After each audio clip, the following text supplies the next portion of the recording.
Today, we're going to continue our discussion on internal family systems. The title is Working with Your Emotional Parts. And today we're going to talk about getting our parts, emotional parts in balance. And this is part 5 of this. This is a chapter, and we're doing part 5 today of the chapter. So this is when good parts become too good. We have emotional parts of us that can start out positive. And these parts of us, especially when we're young, they may get a lot of approval for doing so much. You see a picture of someone here. He's got a teddy bear, which means he can relate to kids. He's got plants coming out of the back of his knapsack there, which means he can relate to people who love the natural environment. He's got a life ring. He can save people. He's got tools, which means he can help people with stuff around the house. He's got a problem-solving kit, and he's a peaceful guy. He's got a peace thing around his neck. I mean, this guy or gal can do just about anything, right? And so as we're kids growing up, we get approval for doing the things that we do, and we think we got to keep doing those things to get approval, and because it feels good to get other people's approval. But the issue with this is that this part of us can begin to take up more and more room in our lives. We talk about the living room, and when we talk about the living room, we're just talking about your consciousness. And so if this character is taking up too much space in your living room, you're going to be spending all of your time helping other people and trying to solve other people's problems. I talk to a lot of moms who struggle with helping too much, and grandmas. People that are in the helping professions often find themselves with a part like this who tends to take over. Some people call themselves fixers, and so they would have a part that's very large like this in their lives. The helping part is a great part, but what's happened in this picture here is that the helping part has now become a rescuer part. The Bible tells us to carry one another's burdens. That is a great thing for us to do, is to help other people. But the same verses around there also say that each one of us has to carry our own burden. So I have to carry my own burden, and I can expect that maybe you'll help me carry my burden, but I have a part to do, and the others around me in my social support system also have a part to do to help me.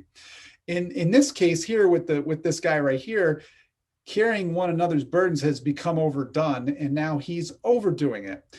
He is codependent. He is now dependent on other people in his life falling apart so that he can be there to help them. So he's codependent.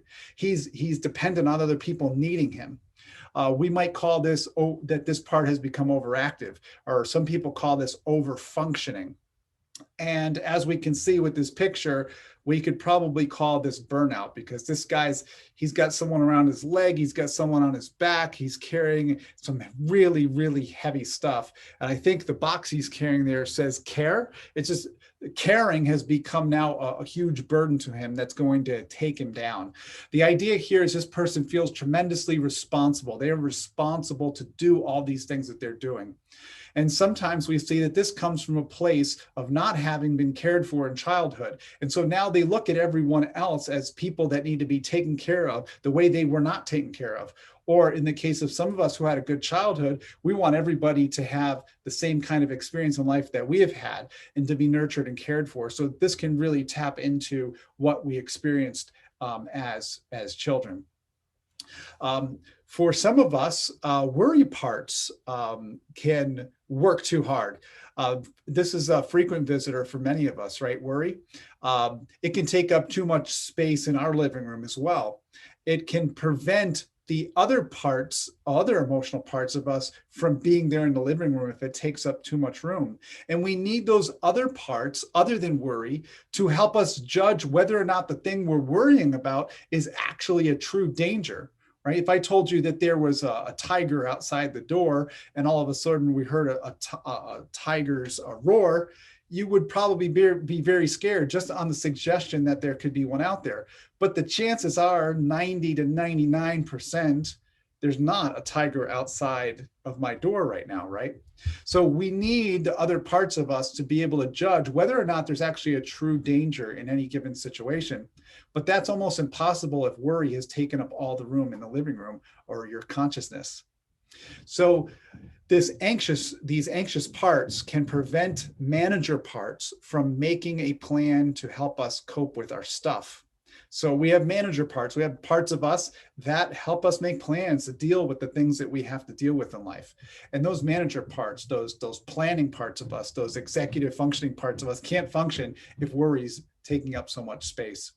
Over a year ago, I realized that there was a healthcare thing that I was going to have to take care of. And as it turns out, I was worried about this thing I needed to take care of.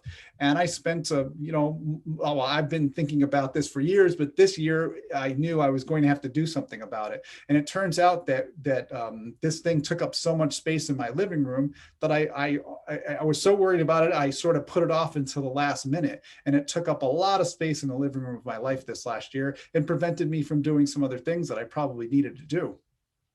We know God tells us that he doesn't want us to worry. He over and over says, don't worry, or don't fear, fear not.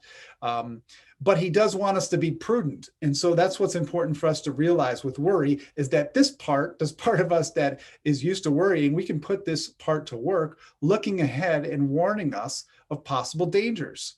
Like the picture that we see here, kind of looking through the telescope, is there any danger ahead? And this part that's used to worrying can now activate the other needed parts without keeping our whole system up all night, right? When worry is in the living room, we don't get any sleep. But instead, if we put worry to work to activate the other parts that are needed in a given situation, that can be a really healthy and productive thing. So how do we bring this all into balance? And I'm going to kind of take us through these statements here and these questions, and I'm going to use my own example with the healthcare thing. So we need to identify a part that we think might be working too hard. In this case, it was a worried part. In my case, worried about a healthcare concern. Now, what kind of thoughts and feelings do I have when this part is in the living room? Well, I start thinking like, this isn't going to work out. This is going to cost too much. Something's going to go wrong. These are the kinds of things that I'm thinking about at this time when this part takes over. And what do I do when I'm in this part? Well, I try to come up with all the various scenarios of how this situation can be solved or remedied. And see if I can imagine a picture of what this looks like. Well, in my life, I would say it looks sort of like a tornado, because the tornado is me trying to solve the problem, so to speak, but I'm not really solving the problem. I'm just coming up with all these different ways that this thing could work or not work. And it feels a lot like a tornado when I look back on it now.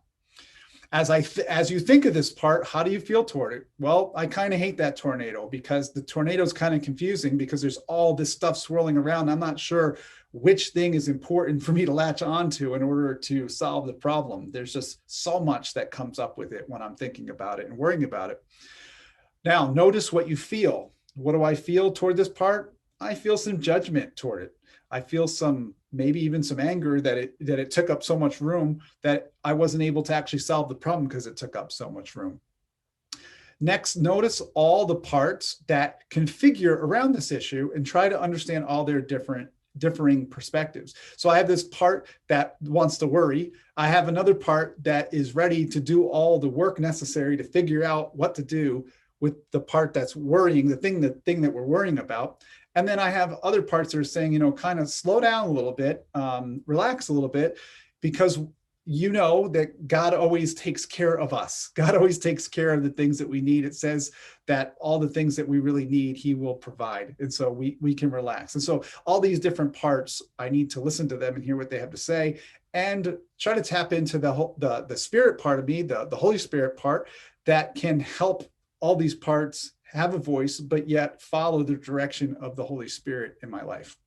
Now, it says here, if you have a curious or compassionate response, you can try to ask the questions that follow. That is, if you notice yourself being curious and if you notice yourself being compassionate toward the situation that you're in, if you do, then these questions will help. If you don't find yourself being compassionate and curious, then you need to go back and figure out what's going to help you be curious and compassionate. But now I need to ask, what is this part's job? What is the worry part's job? Well, the worry part thinks that it's like the number one thing, the number one part of the system, and that it needs to do this job, and it needs to do the job very well, and even to an extreme, in order for my system to function. Now, what is it afraid will happen if it doesn't work so hard? It's afraid of all the bad things that could possibly go wrong if it doesn't worry and think about these things and try to solve them, right?